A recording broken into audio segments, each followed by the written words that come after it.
오늘 저와 여러분은 그럼에도 불구하고 감사한 일들을 생각해 보면서 우리 인생에 감사할 일이 무엇인가를 생각해 보는 것이 오늘 설교의 내용입니다.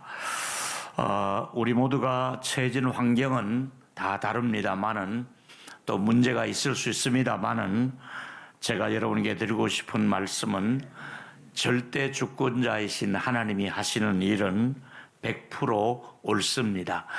여러분이 한번 따라 하시면 좋겠습니다. 하나님이 하시는 일은 100% 옳습니다. 시작. 하나님이 하시는 일은 100% 옳습니다. 여러분 이해할 수 있습니까? 동의되십니까? 하나님이 하시는 일은 옳습니다. 왜냐하면 하나님이시기 때문에 하나님이 하시는 일에는 오차가 없습니다. 하나님보다 내가 더 지혜로울 수는 없습니다. 내가 하나님보다는 더 완벽할 수가 없습니다. 하나님이 완벽하시고 지혜로우신 분이시고 또 하나님께서 우리가 평생을 감사하라고 하실 만한 이유가 있습니다. 우리가 살다 보면 많은 고난이 있는데도 감사해야 됩니까? 그러면요, 고난이 있어도 감사해야 될 것은 시편 119편의 71절에 보니까 고난 당하는 것이 내게 유익이라. 아니 고난이 왜 유익입니까? 고난 당하면 얼마나 아프고 힘들고 어려운데 왜 유익이냐? 고난을 겪을 때에 이로 말미암아 내가 주의 율례를 배우게 되었나이다. 주님이 원하시는 말씀에서 내가 잘못된 내 모습을 고난을 받으면서 배우면서 내가 그릇 행하여 잘못된 길을 가다가도 주의 말씀을 배워서 바른 길을 가게 하는 것이 고난이 우리에게 주는 선물이기도 합니다. 저는 이 추수감사주일 맞이하면서 한나의 기도를 생각한 적이 있습니다. 한나가 이런 기도를 합니다. 사무엘하 2장 7절과 8절에 보니까 하나님은 어떤 분이십니까? 가난하게도 하지만은 하나님은 부하게도 하시고 낮추기도 하시지만은 높아지게도 하시는 하나님이십니다. 저는 이 본문 속에서 8절을 굉장히 마음에 와닿는 것은 가난한 자를 진토에서 일으키시며 빈궁한 자를 구름더미에서 올리사 귀족들과 함께 앉히신다.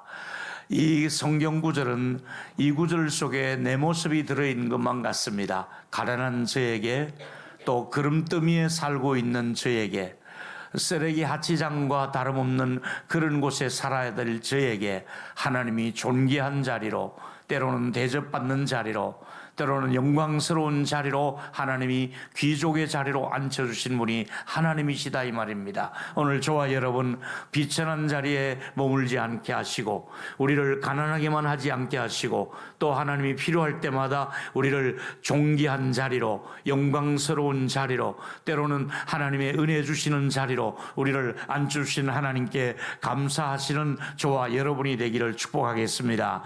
이제 저는 오늘 세 가지 말씀이 준비되었습니다.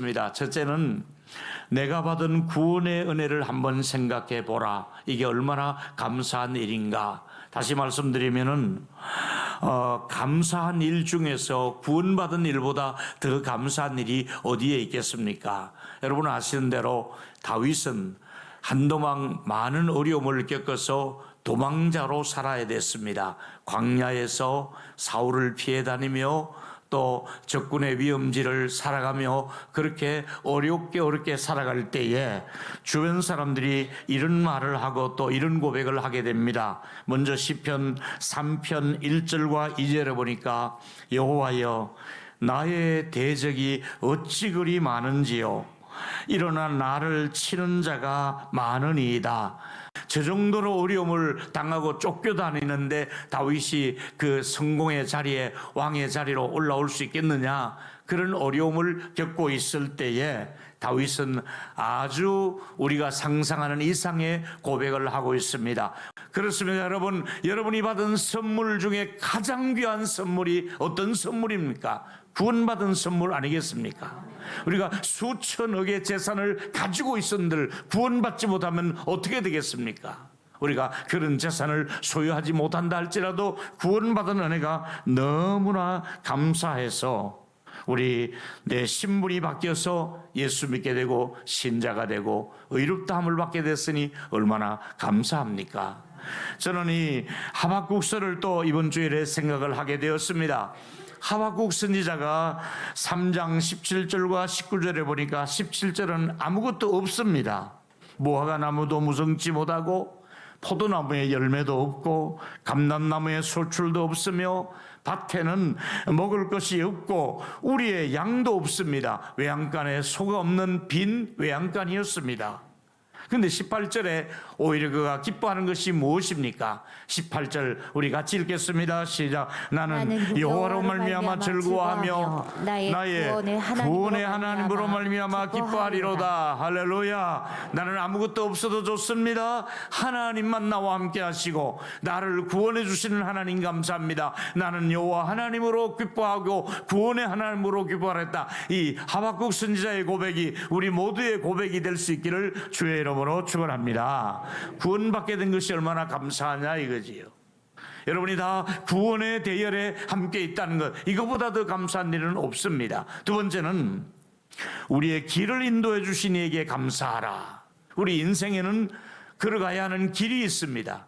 내가 원하든 원치 않는 내가 가야 하는 인생의 코스가 있습니다.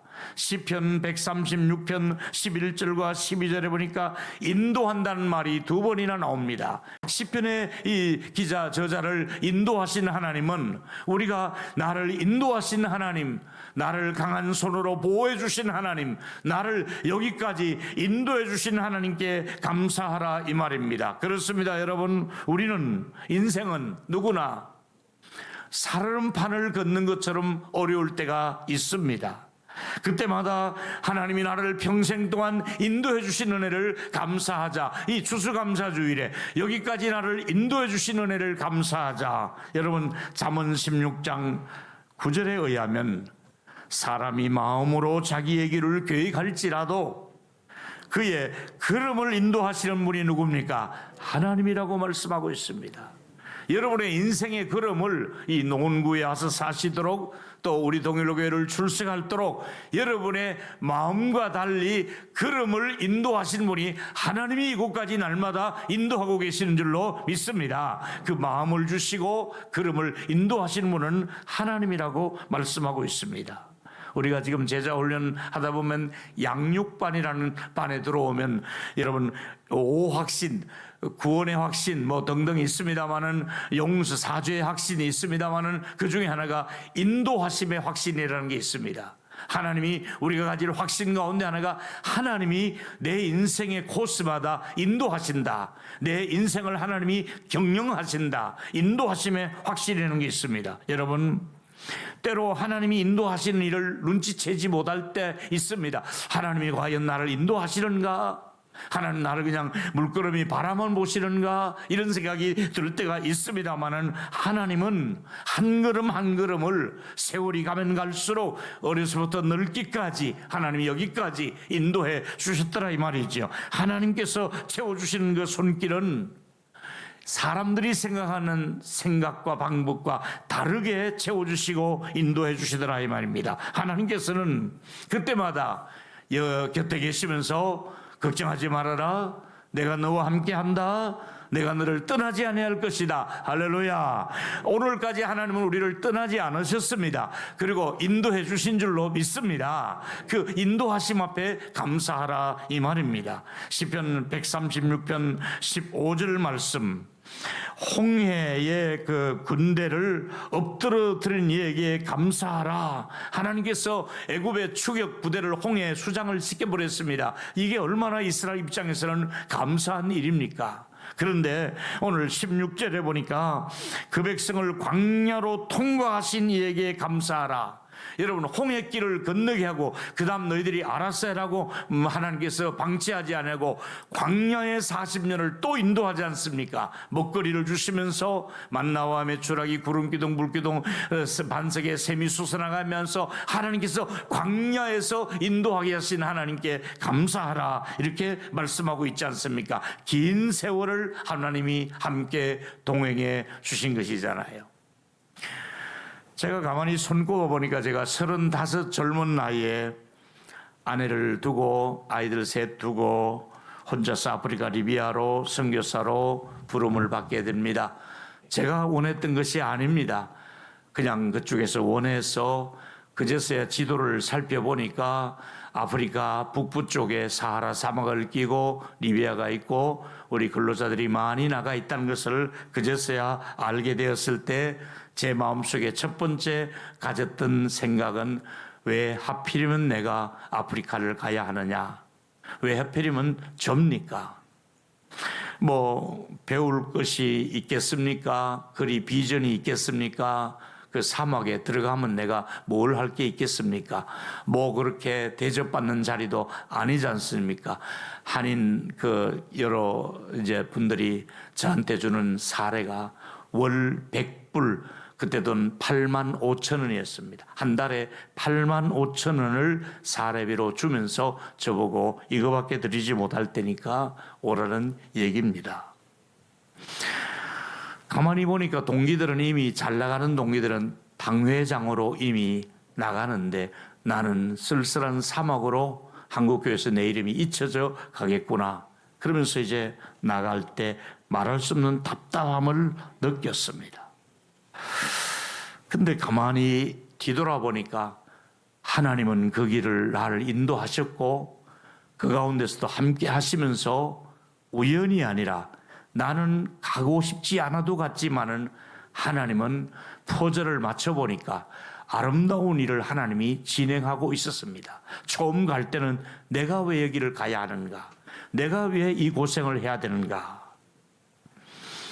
남다르게 제가 아파서 많이 고생했잖아요. 여러분께 자주 고백했듯이 제가 사막에서 맹장이 터져서 맹장이 터진 줄도 모르고 몇 달을 울면서 그렇게 돌아다녔잖아요. 그 쓸쓸한 사막 가운데 늘 헤매고 다녔네. 그렇게 많이 울었습니다. 35세 나이에 그러고 다니다가 또 세월이 훌쩍 건너뛰어서 제가 이제 다시 35년을 동일로교에 와서 개척해서 여기까지 와서 돌아보니까 하나님의 말할 수 없는 그런 신비하신 하나님의 만남을 제가 고백하지 아니할 수 없었습니다. 그곳에서는 아무 내게 소득이 없는 것 같고 내게 유익이 없는 것 같고 내 혼자 그렇게 사막에서 고생을 해야 되는 것만 같았고 이렇게 생고생을 내가 해야 되는가 이렇게 생각하고 터진 맹장을 끌어안고 한국에 들어와서 수술했는데 한편 제가 만약에 그 땅에서 수술을 받았더라면 제가 오늘 여기 서 있겠는가. 이미 한국의 보건소보다 조금 더 조금 실력이 낫다 할까요? 그런 병원에서 이 40일을 들러붙어 있는 맹장을 다 제거하고 나를 살릴 수 있으니까 한국의 최첨단의 병원에서도 나를 40일을 병상 침대에 눕혀놨는데 너무나 감사한 것이 어저께 제가 다니엘 기도회 아프리카에 선교사님이 나가서 사고로 돌아가시고 그 부인되는 분이 간증할 때 제가 뒤에서 얼마나 많이 울었는지 모릅니다. 내가 만약 하나님 저곳에서 저렇게 나도 끝났더라면 하나님 이 어린 아이들과 아내가 얼마나 고생했겠는가. 또 동일로교회가 있었겠는가. 하나님은 그렇게 인도하신 거예요. 그중에 제가 가끔 말씀드렸습니다마는 우리 이경구 장로님 총각이었습니다. 그리고 대우에서 일을 하시면서 제가 이제 주일날 그 교회로 설교하러 갈 때가 되면 어김없이 아침에 와서 저를 차를 태워서 예배 드릴 수 있는 현장까지 데려주시고 예배 드리고 나면 저를 또 숙소까지 데려다 주는 일을 하시고 조금 하시다가 이제 귀국을 하셨습니다. 그걸로 끝난 줄 알았습니다. 어느 날 보니까 두 아들을 데리고 김승혜 군사와 함께 우리 교회에 오셔서 이렇게 또 저희 교회를 섬기며 여러분 이 건축할 때에 이종화 장로님 수고 많이 했습니다마는 실질적인 기술적인 모든 일에는 우리 이경구 장로님이 전체를 맡아서 관리해 주시지 않습니까? 그리고 장로님으로서 얼마나 잘 섬기고 있습니까? 아무것도 리비아에 가서 얻은 것이 없는 줄 알았는데 하나님은 다 길을 걸을 때마다 예비하시고 만나게 하시고 또 좋은 사람을 하나님이 옆에 연결시켜 주시고, 하나님은 절대로 하나님이 하시는 일은 100% 옳은 일입니다. 한 번 더 따라합시다. 하나님이 하시는 일은 100% 옳습니다. 나를 인도하십니다. 아멘 할 수 있습니까? 하나님 인도하시더라 이거예요. 그래서 여러분 같이 한번 또 읽읍시다. 시편 136편 23절과 24절이지요. 우리를 어디에서 인도했습니까?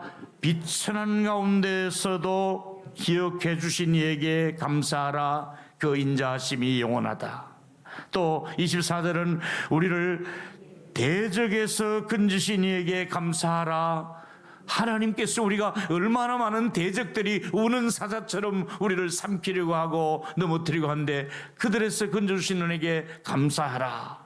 저는 시편 136편 25절과 26절은 이미 지난 맥주 감사절에도 이 말씀을 드린 말씀입니다. 제가 참 마음에 와닿는 구절이 이 속에 있습니다. 같이 25절을 씁니다. 시작. 모든 육체에게 먹을 것을 주신 이에게 감사하라. 그 인자하심이 영원함이로다.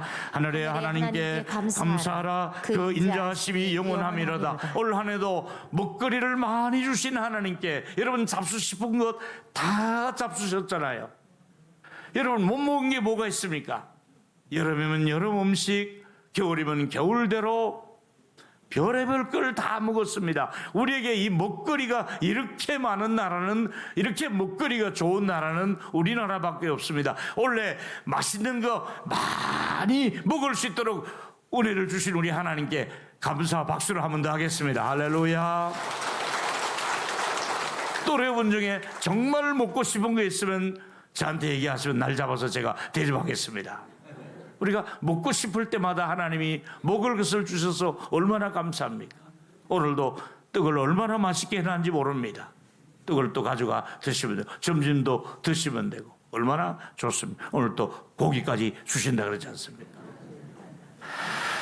살아오면서 절망스러운 순간이 있습니다만은 감사하면은 그 절망이 물러가는 해독제가 됩니다. 감사하면은 해독제 역할을 합니다. 감사할수록 행복할 수 있습니다. 감사해야만이 더 좋은 감사할 일이 생겨날 줄로 믿습니다.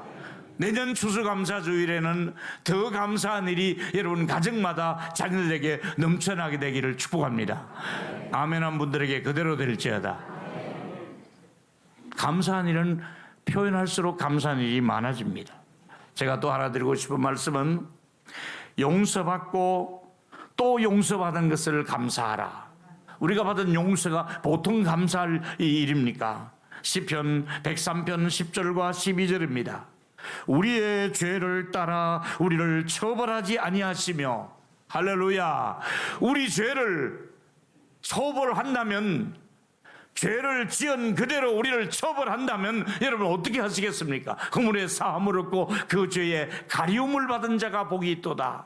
여호와께 정죄를 당치 않는 자가 복이 있다 그랬으니까 여러분 우리의 죄를 그대로 갚지 아니하시고 죄를 처벌하지 않는 하나님께 감사하라. 동이 새서 먼 것처럼 우리 죄를 멀리 옮기셨으니 감사하라.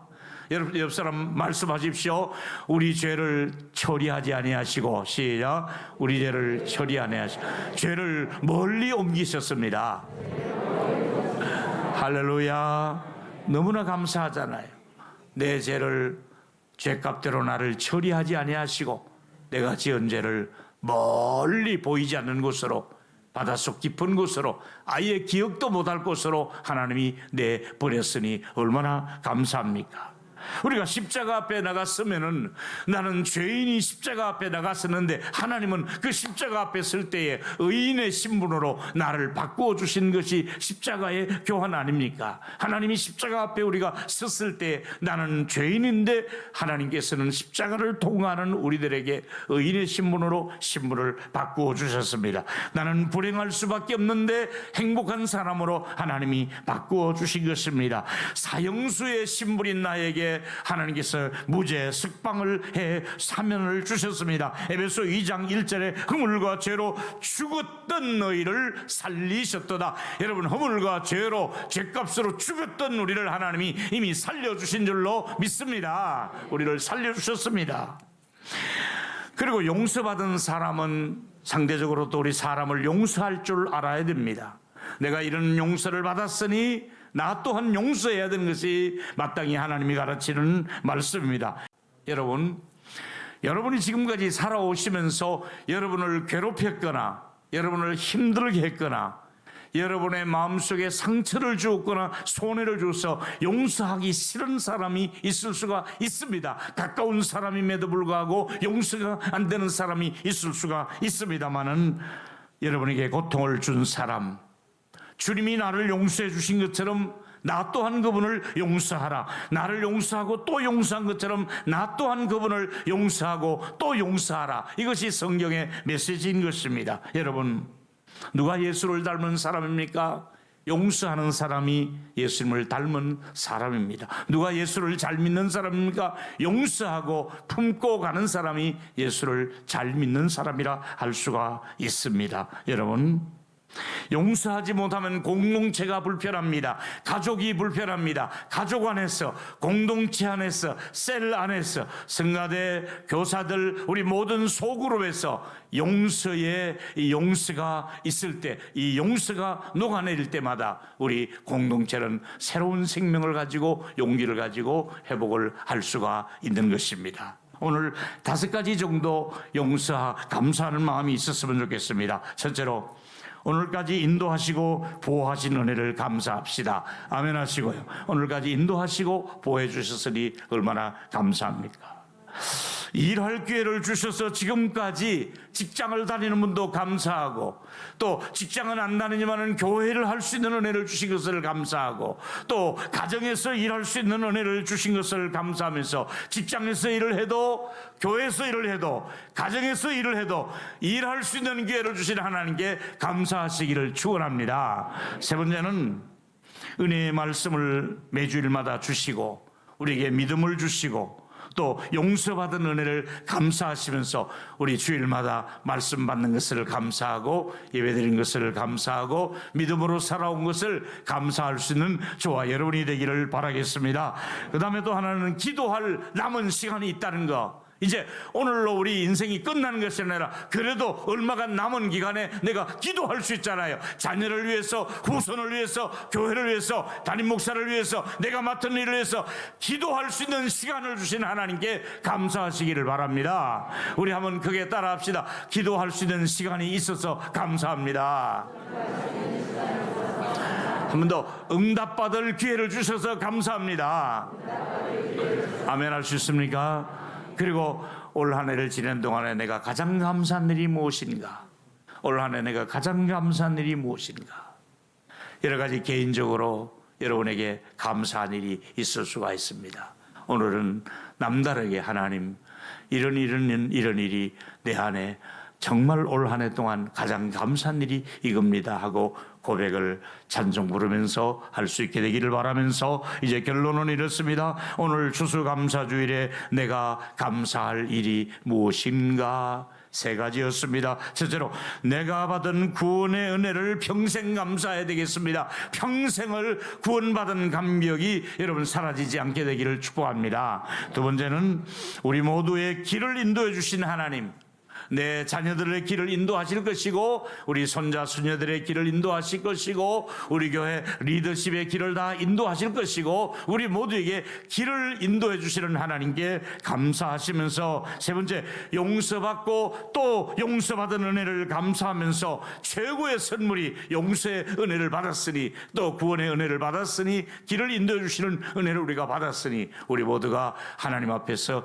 내년 추수감사주일에 또 연말 새해에 더 좋은 감사거리가 있는 우리 교회와 여러분의 가족이 되시기를 주의 이름으로 축원합니다.